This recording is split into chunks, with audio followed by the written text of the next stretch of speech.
The first physical home was on Scholar Lane. It was a home.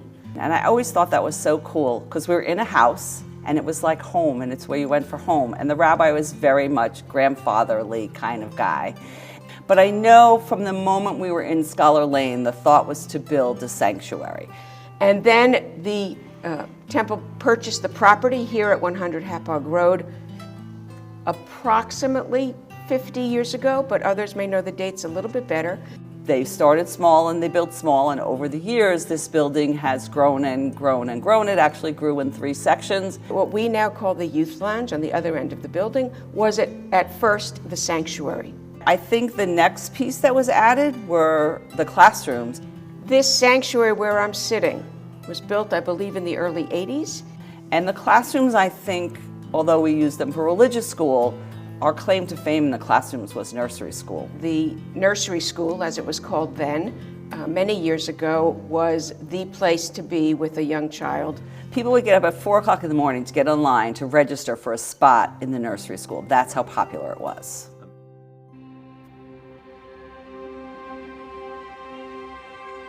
We know that people have changed and their religious commitments have changed and religious needs from 50 years ago. We used to be a congregation of 750 families. We're 200 and maybe 300 families. What has happened at Temple Beth David is really part of a much larger demographic change that we've seen certainly on Long Island, in other pockets around the country as well. There was a period here, I had a lot of sleepless nights worrying about how to keep us going on. We had this image that we were going to muddle through until it became clear about 2 years ago, maybe 2.5, that we no longer had the cushion and the resources. At the rate we were going through money, that nest egg we had put away would be gone.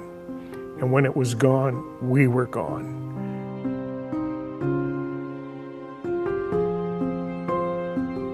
The leadership knew this summer we must sit down and ask hard questions. So we looked at lots of things, and I'll say we started with merging with another temple, and we reached out to the other 2 Reform congregations that are relatively logistically in the area, and they weren't a good fit. We looked at renting out space. We brought in commercial realtors. One of the people wanted to build low-cost housing here and let us work in their community center. Chabad was interested, would have been an outright sale, not something we could have shared the building with. And so while we thought about how can we sell this building, if we're fortunate enough to sell it, where will we go?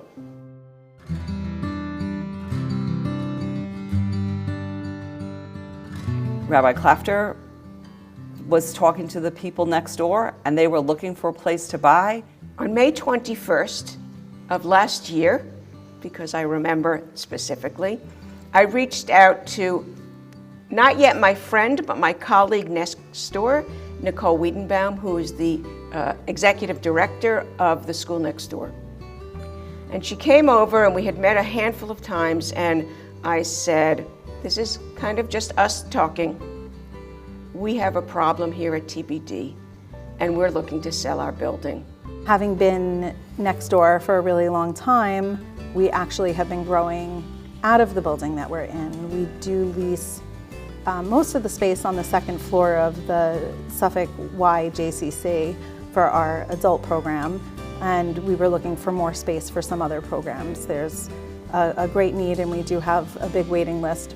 And Nicole, who happens to be a member of another local synagogue, so she knows the life of a temple, first said to me, I'm so sorry to hear that a local congregation is not doing well.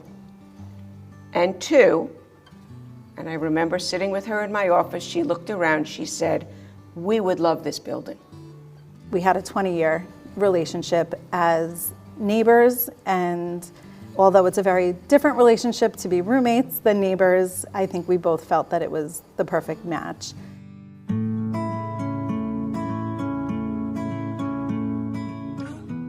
We had the property and the building appraised, which appraised at $4 million for the entire property, including the building. The cost of the building that they paid for the physical building was $2.75 million. And the remainder, if you will, to reach $4 million is in the form of lease that we will pay zero for 20 years. They managed it in the most brilliant and fortunate way. It was kind of the coming together of luck and serendipity. And we are so excited that the organization that's really right at home on Hop Hog Road is now just expanding to become our partners in this building. And that gave us economic stability. Economic stability and a place to worship for many, many years. Here we're presented with the opportunity of reimagining what Temple Beth David is about and reimagining our space. And now we're at the next step, which is what will the inside of our new home look like? Where will the offices be? Where will the classrooms be? How will we refurbish the sanctuary? We need new carpet. The pews are dated. That kind of structure doesn't fit anymore. The first phase of sharing space is that NSSA is renovating some of the back classrooms, and we'll be using those back classrooms and what has been our school office. The rest of the school hallway remains ours to use. As well, we are welcome to use some of their spaces when they're not here. Ultimately, they will be moving down the hall, if you will, till the beginning of what we call the breezeway, that open air lobby area right outside the sanctuary and the social hall. The temple will be leasing from the steps down into the breezeway and onward, which includes the sanctuary, includes the social hall, which is on the other side of this movable wall, and all the what are now offices and storage places and kitchen that people may not be as aware of, but there is floor space there. So we need to convert these open spaces into offices and classrooms. The vision is to create offices in what is now our breezeway, where there'll be perhaps 4 administrative offices, one for the temple office, which will house our admin staff, one for the school office, which will have space, a private space for the school principal, and for the clergy, and perhaps a tutoring office, whatever our needs seem to be for permanent office space in that breezeway.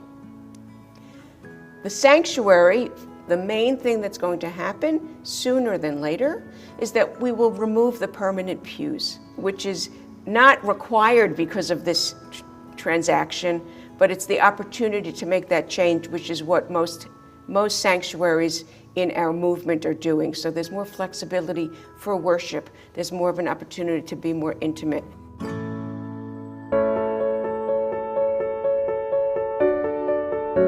Change is hard. Change is really hard and scary.